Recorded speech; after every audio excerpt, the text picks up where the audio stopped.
So this is a book about animals that are very familiar to a lot of us, even people who live in cities, because you quite often see them in parks and gardens and things like that.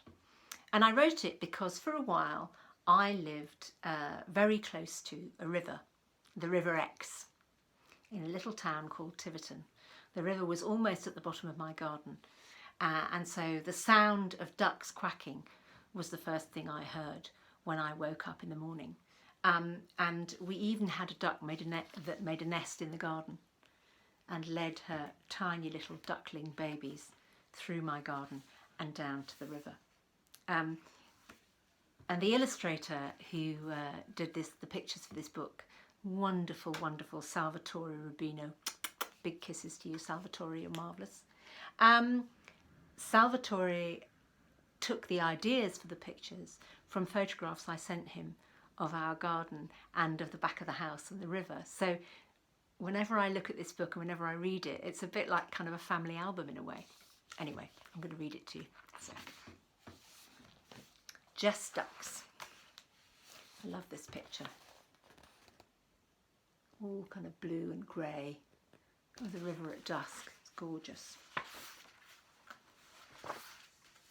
Quack, quack, quack, quack, quack. Quack, quack, quack, quack, quack. It's the first thing I hear every morning.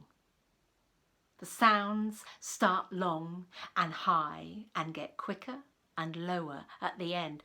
Quack, quack, quack, quack, quack, quack, quack, quack, quack, quack. I open my bedroom curtains. Who could be making all that noise? Ducks. Just ducks down on the river that flows through the town.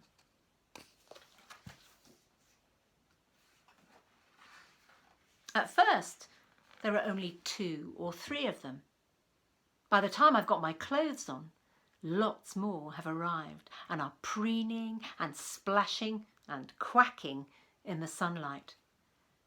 It doesn't take long for me to eat my breakfast, but the ducks take ages over theirs.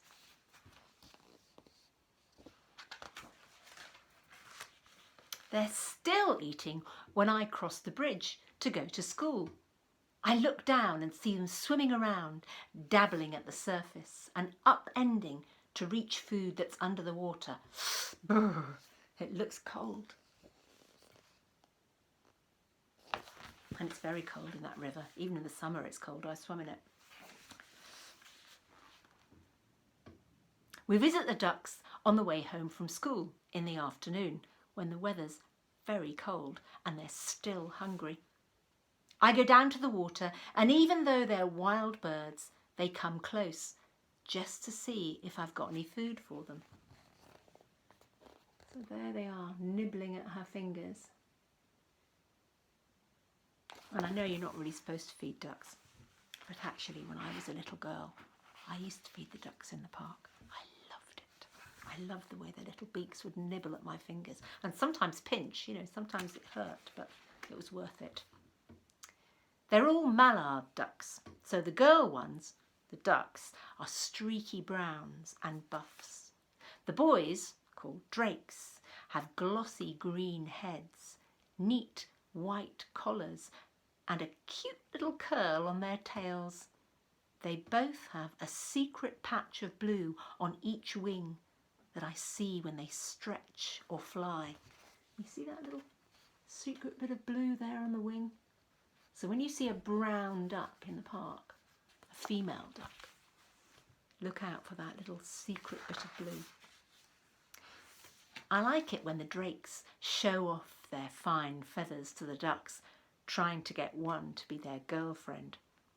Sometimes the drakes get very excited and chase a duck all in a gang or fight, splashing in the water and making a big fuss. There's always some drama going on with ducks, especially this time of the year when they're getting ready to mate and lay eggs and have their babies. In spring, there won't be so many ducks on the way home because they'll be busy nesting. For almost a month, the mother ducks will sit on their eggs, hidden away, sometimes in pretty funny places. You see this duck here, she's nested in a shed and she's calling to her little babies that have hatched. to follow her. They have to climb the wall at the bottom of the garden, then jump down to follow their mum in the river. So there they've nested here and they're having to follow their mum all the way down the garden along the wall to get to the safety of the water. Now it's getting dark. The lights on the bridge begin to glow, and all over the town people are getting home for tea. It's time for ducks to find a safe place for the night. Some sleep under the bridge, some fly off to roost in the reeds, some float on the water with their heads tucked under their wings. There you go, there's one with her head tucked under her wings. And there's a drake with his glossy head, his beak tucked under his wing. But some ducks don't go to bed at all, because one night at choir practice we heard them quacking softly outside the window as they ate worms off the lawn in the dark.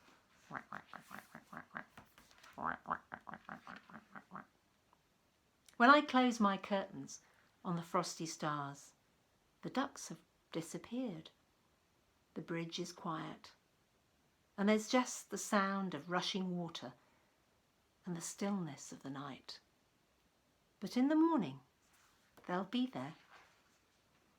Ducks, just ducks, down on the river that flows through the town.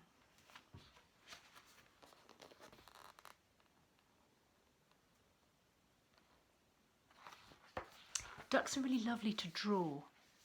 So if you're lucky enough to have ducks near you on a river or a pond, or even if you just have to look at a picture of them online, have a go at drawing them. They're quite hard. It's quite hard to get the roundness of their head and the curve of their necks just right. But there's something really, really satisfying and beautiful about that simple streamlined shape. And of course those lovely, lovely, lovely webbed feet. Have a go. See where you get to. Have a lovely day. Take care. Bye-bye.